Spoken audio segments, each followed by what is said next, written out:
చెప్పారు, ఎంత మంజూరైంది, ఎంత ఖర్చు పెట్టేది, ఇక్కడ కార్యక్రమం జరిగితే బీసీలకు ఎంత, ఎస్సీలకు ఎంత, అదర్ ఎంత అనేది ఒక బోర్డు ఏర్పాటు చేయాలి.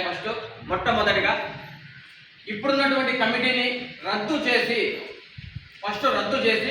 కుల సంఘాలందరినీ పిలిపించి ఎవరికి ఎవరికి బీసీ వెల్ఫేర్ ఆఫీసర్ ఆధ్వర్యంలో వాళ్ళ ఆధ్వర్యం జరిగేది ఒక కొత్త కమిటీని నిర్ణయించాలి. ఈ బీసీ భవన్ మేము కట్టాం అంటున్నారు. 2004 నుంచి అవర్ మల్లికార్జున గారు కావచ్చు, మల్లేష్ యాదవ్ కావచ్చు, వివిధ సంఘాలలో పనిచేసిన వాళ్ళు ప్రతి ఒక్కరూ ఈ బీసీ భవన్ కోసం కొట్లాడిన వాళ్ళే, పోరాడిన వాళ్ళే, ధర్నాలు చేసిన వాళ్ళే, రిప్రజెంటేటివ్ అందరి కలెక్టర్ కానీ, ఎంఆర్ఓ కానీ, ఆర్టీఓ కానీ ప్రతి ఒక్కరు ఇచ్చిన వాళ్ళే. ఇక్కడ ఎవరు తక్కువ కాదు, ఎక్కువ కాదు, అందరూ బీసీ భవన్ కోసం కొట్లాడిన వాళ్ళే. మరి ఈ బీసీ భవన్ కట్టేటప్పుడు మేము సిమెంట్ మూట ఎత్తాము, రాయి ఎత్తామంటారు. నీకు ఆదాయం లేకుండా ఎందుకున్నావు ఇక్కడ? మేమందరం ఎవరు రాలేదే, నీకు ఆదాయం ఉంది కాబట్టి ఇక్కడ ఉన్నావు. ప్రైవేట్ వ్యక్తుల దగ్గర వసూలు చేసుకొని తింటున్నావు, అది మాకు అనవసరం. ఇచ్చిన వాళ్ళకు సంబంధం తప్ప మాకు అనవసరం. గవర్నమెంట్ నుంచి ఎంత వసూలైంది, ఎంత కోడింగ్ చేశారు, ఈ భవనానికి 5,70,00,000 అవుతుందా?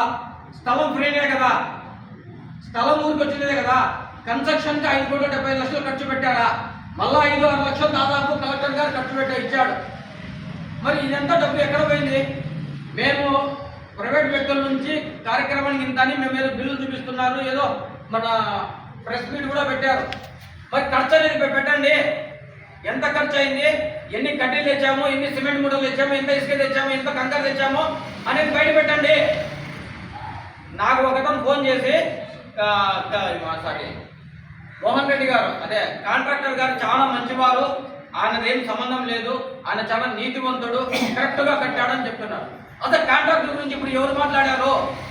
కాంట్రాక్టర్ గురించి మేమేం మాట్లాడలేదు.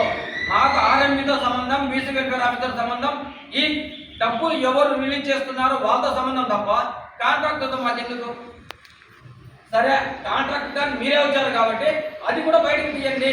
ఎంత ఖర్చు పెట్టారో, ఎంత మిగులుందో. 5 కోట్ల చిల్లరకి ఇలాంటి భవనాలు ఇంకొకటి కూడా కట్టచ్చు అనుకుంటున్నాను, నా అభిప్రాయం.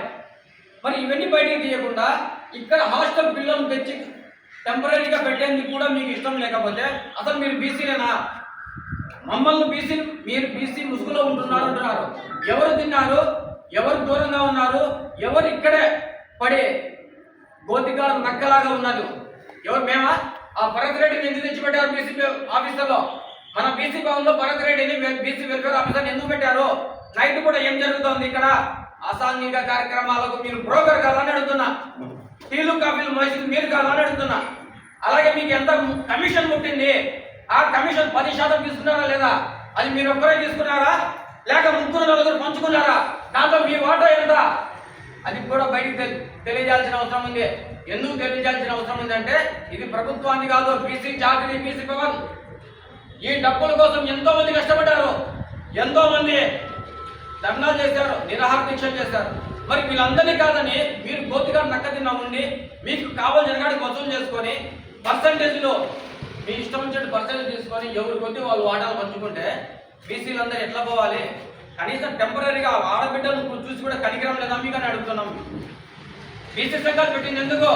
బీసీ జాతి అభివృద్ధి కోసం, బీసీలు చైతన్యం చేయడానికి కోసం, బీసీలు ఆర్థికంగా బలపడాలి, బీసీలు విద్యావంతులు అవ్వాలి, బీసీలు ఆర్థికంగా బలపడాలి. మరి మీరేం చేస్తున్నారు? కేవలం మీరు ఒక్కరే బాగుపడతారా? కేవలం మీరు ఒక్కరే తింటారా? వేరే బీసీలు రానివరా? బీసీ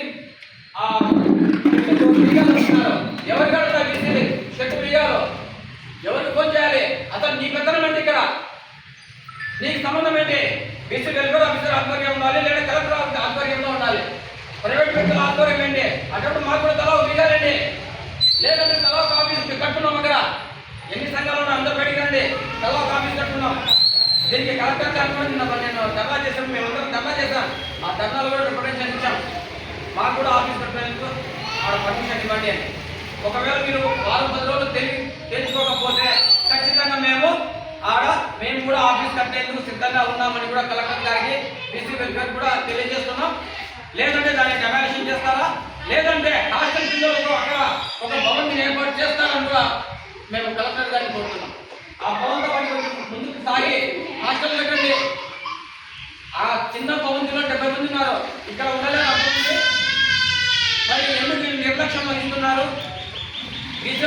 బీసీలే అన్యాయం చేస్తున్నారు. దీనిపైన ఖచ్చితమైనటువంటి సమాచారం కలెక్టర్ గారికి ఇవ్వాలి.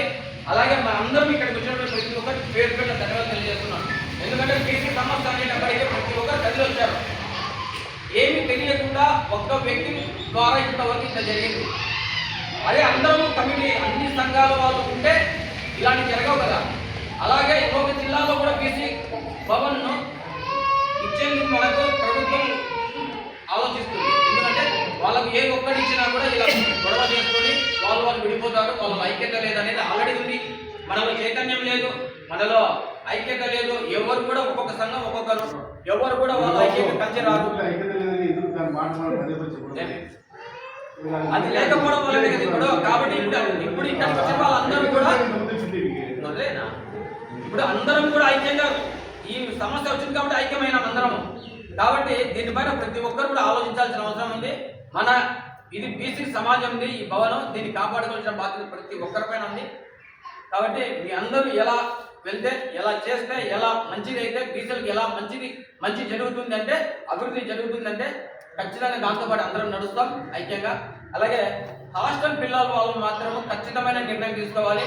వాళ్ళు టెంపరీగా ఇస్తారా లేకపోతే ఇక్కడ ఉన్నటువంటి ఆ షెడ్ ఇస్తారా అనేది కలెక్టర్ గారిని మేము కోరుతున్నాం. ఈ అందరి తరఫున కూడా మేము వాళ్ళకి వివరిస్తున్నాం. Thank you.